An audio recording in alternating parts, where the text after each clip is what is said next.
Isang good morning. Good morning po. Good morning po sa lahat, guys.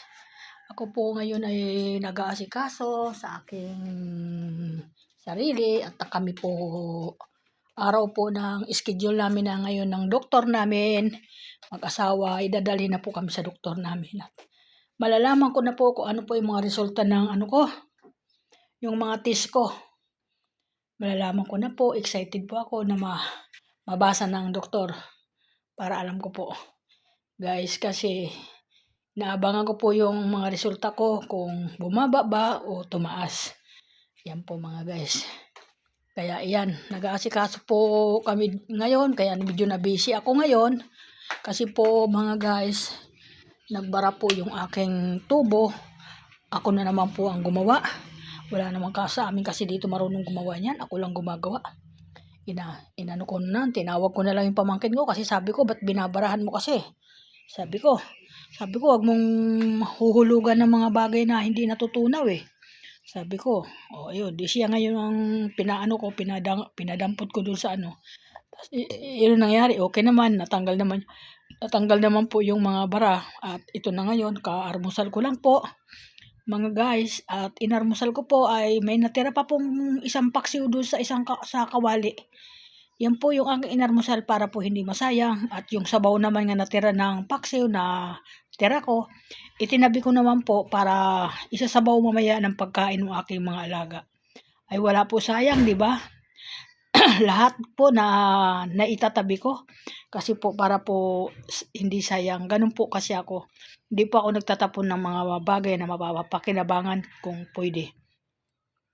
Yan po ako mga busing. Isang good morning everyone. Napakaganda ng umaga ngayon. Medyo masaya naman ako kahit may nagka-problema ng kaunti at hindi ko naman dinibdib yun.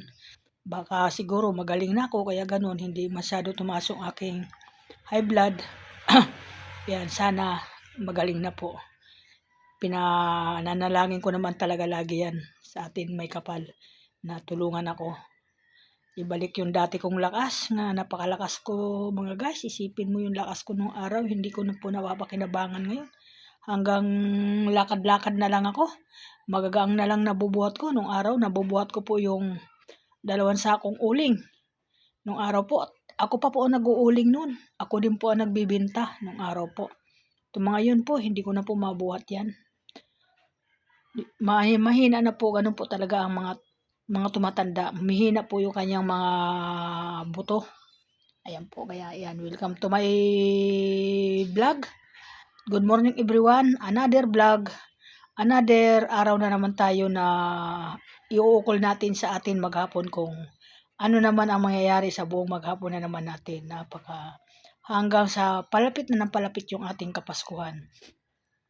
Ipinapanalangin ko din po yung palapit sa ating mga Kapaskuhan na sana malulusog lang po tayo lahat, buong mundo, buong bansa, lahat ng mga kaibigan ko at mga follower ay sana po ay malulusog. Ipinapanalangin ko po yun lagi. Yan po. Hindi ko lang po sarili ang pinapanalangin, lahat na po pinapanalangin ko. Kasi para naman sa ating bansa yan, lalo-lalo na sa mga anak ko, pinapanalangin ko mga anak ko. Pangalawa, ang mga nagsuporta kay Nanay Linda, mga follower, mga kaibigan, mga solid talaga kay Nanay Linda. Ako'y nagpapasalamat lagi sa inyo. Kaya isang good morning sa inyo, mga follower, mga viewer, mga lahat na nagsusuporta kay Nanay Linda. Ingat po lagi tayo. At naisip ko pala bago ko pala akong umalis, sabi ko, hindi pa pala ako nakakapag-vlog kahit maiksi lang. Ay ito, nag-ano muna ako kahit papaano baka sabihin nakalate ako sa higaan. Hindi po, malakas po ako. Kaso lang marami po akong ginawa kanina. Mula kanina pagising ko, marami po nagbukas ng tindahan. At yung asawa ko naman nagkalikot ng kanyang mga itinitinda. Kaya tinulungan ko pa po. Yan po nangyari. Kasi hindi po sila nakakagalaw pag hindi ako kasama. Lagi po sila may kadikit. Lagi po nila ako tinatawag. Yan po ang bukang bibig nila. Lagi ako ang tinatawag. Kaya sabi ko, dinamay muna naman ako. Nakatatapos ko lang magwalis sa ating kalsada dito sa dumi. Inilinis ko na naman po. Yan po, kaya yan. Tatawagin mo na naman ako. Hindi mo ako pinapatahimik. Sabi ko nga. Buti nga po hindi nagtaas yung aking high blood. Uminit ang ulo. Normal lang po ako. Napakaganda ng umaga ko. Napakaganda ng gising ko. Yan po, matiwasay at wala namang panaginip. Thank you so much. Bye-bye. Ingat ang lahat.